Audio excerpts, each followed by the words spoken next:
In the capital, Kiev, here's our international correspondent, Oleg Garin. The rush to Kiev, a capital under attack. As we headed for the city this morning, there was little moving, apart from Ukrainian troops. But the Russians are watching from the skies, ready to strike, as they did here, just an hour outside the capital.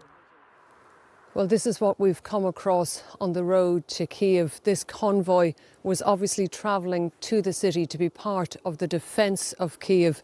This is an air defence missile system. It was hit yesterday. The smoke is still rising here. And here too, after an early morning strike on a block of flats near Kiev's Giuliani airport. The authorities here say it was a Russian missile strike that killed 2 people.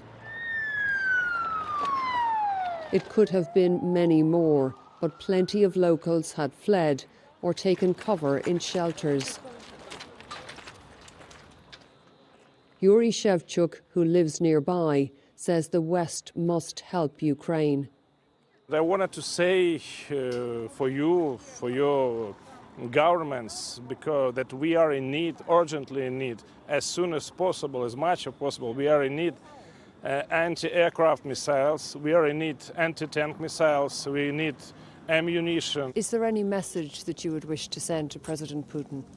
I wanted to say to President Putin that only one way for him, it's way to hell. Well, this is what Kiev woke up to this morning. All of this destruction is in a residential area in a European city. And there is a real sense here now that nowhere in the capital is safe. And so much of Kiev now looks like this, still standing, but bracing for impact. Всім доброго ранку, українці. Ukraine's embattled president, Volodymyr Zelensky, took to the deserted streets, shooting a selfie video to reassure his people. I am here, he said, and we will not lay down our arms.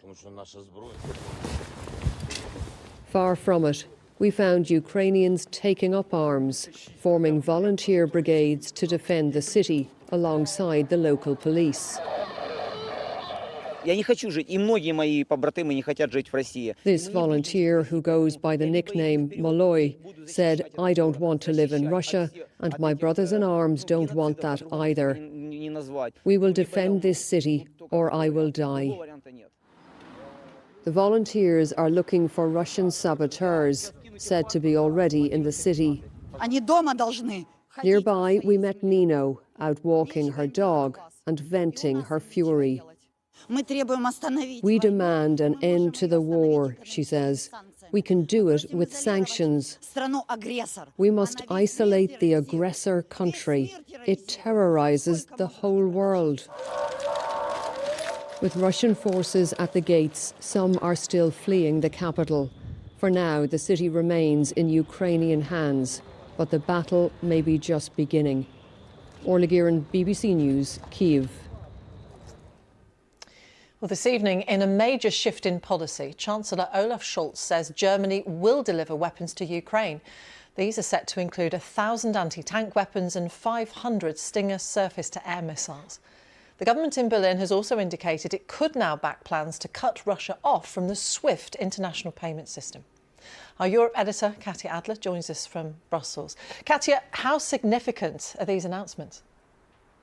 Oh, it is really, really significant. I mean, we heard from the German Chancellor himself. He called this a watershed moment. You know, Germany traditionally, because of its role in the Second World War, has been very wary about getting involved in military conflict.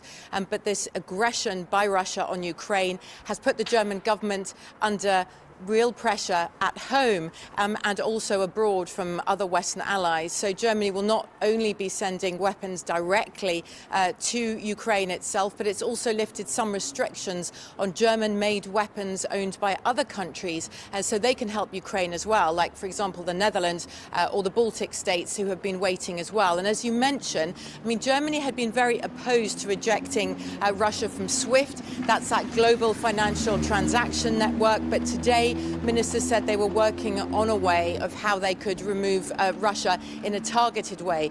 That, of course, is a move that is supported by the UK, the US and other member states as well.